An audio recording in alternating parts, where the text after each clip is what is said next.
In the latest issue of BRM, I've built this O-gauge water tower, and it's got a stone base. And I'm really quite pleased with the way the stonework has come out, because obviously it's a resin model, so the base is pretty much grey and, well, it doesn't look like stone. But I'm very pleased with the way I've painted it, which wasn't that difficult. So I thought I'd see if I can demonstrate this on a little video. Here's a sheet of Slater's plasticard. It's the really rough stone finish stuff that they sell for 7mm modelers. And as you can see, I've painted part of it with Humbrol 121, which is pale stone. Now, I painted this about an hour and a half ago.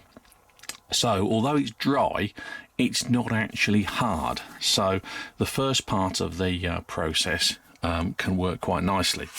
What I'm going to do is I've got the base coat on, and now I'm going to pick out some individual stones, for which I will need a palette.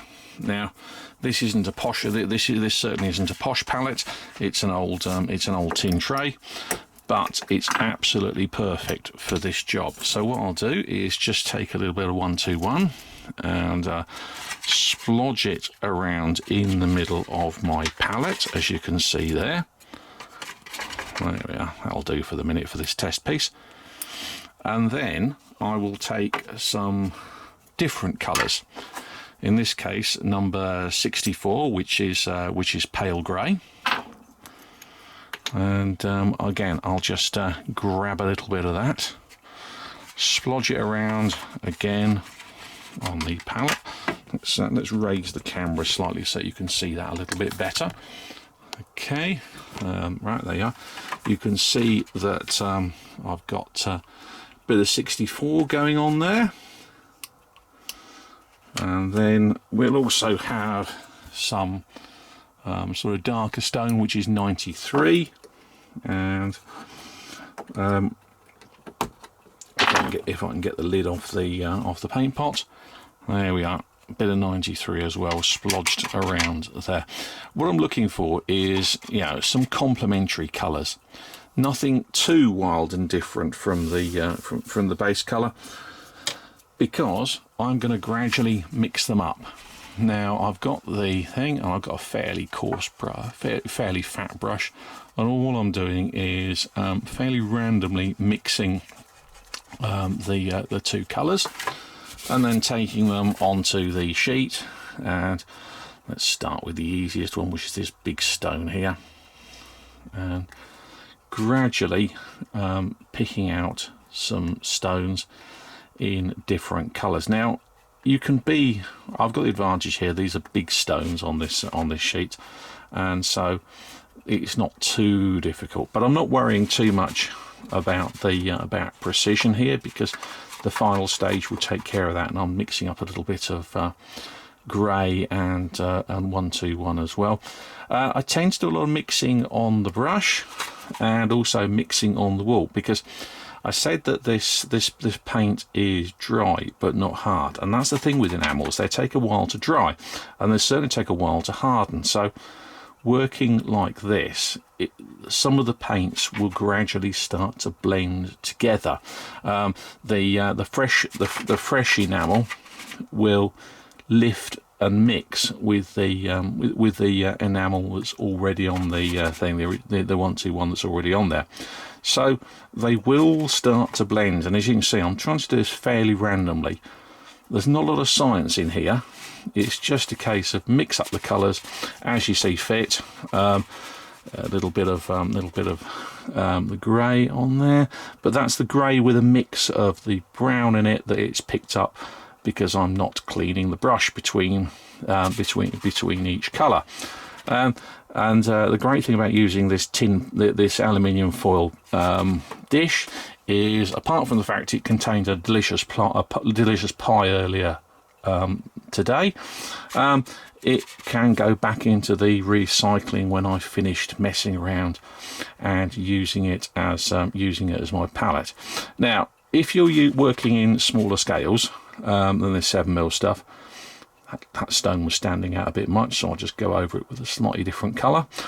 You'll obviously need to be a little bit more precise with your stone picking out, but then it's certainly not too difficult to do that.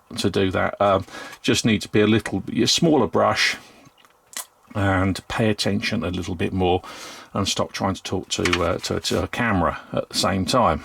Now, as you can see, what I've got there is a variety of stones. Now, if you look at real stone, it's definitely not all one colour, and but on the other hand, it isn't. Every stone isn't a different colour either. So I'm looking for the right level of randomness, and I think I've found it there. So I'll put this aside for one moment while I dry my palette a bit, and then back in a moment. There we go. I've cleaned the brush and taken the pots of paint out of the work area, because otherwise I will just spill them and make a mess. But what we've got some plastic card now with some stones picked out, but they're still shiny because they're still wet.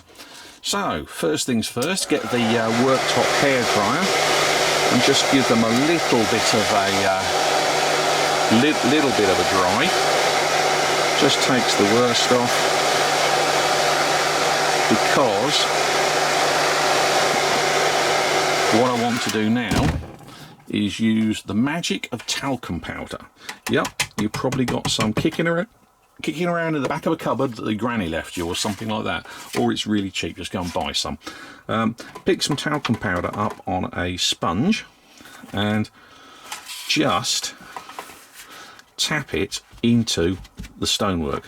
Okay, and what this is doing is it's blending the colours, but it's also adding a bit of texture to the stone, because as we all know, stone has a crumbly texture. And there we go, a little bit of that on there, just working it all over the stonework. As well as blending the colours, it'll give it a bit of texture, and it'll also make sure everything dries really matte. So there we go. Now,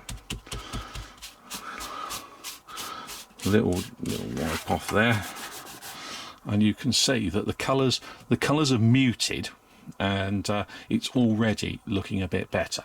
However, this isn't the final stage, because you can see that there's a bit more colour goes on into the final model.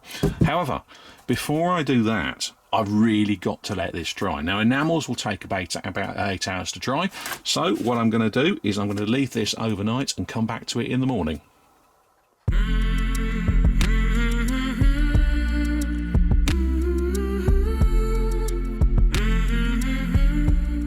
Okay, it's morning now. I've had a good sleep, and my enamel paint has had a good dry. So it should be, having had its 8 hours, it should be good and hard as opposed to soft. So it shouldn't lift when I do any further stages to it. Now, what you see is, if you look at my water tower, obviously there's a lot of brown in there, and that's coming with this next stage. What I will say is that the blending of the various colours has worked very well. You can see just some slight variations, but nothing particularly massive. Anyway, next job, put some mortar and some brown into it, and for that I'm using some acrylic colour.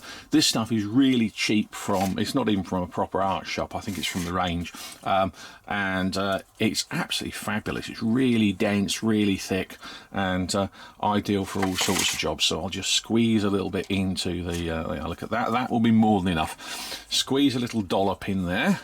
We will ignore what it looks like for those of you who are pet owners.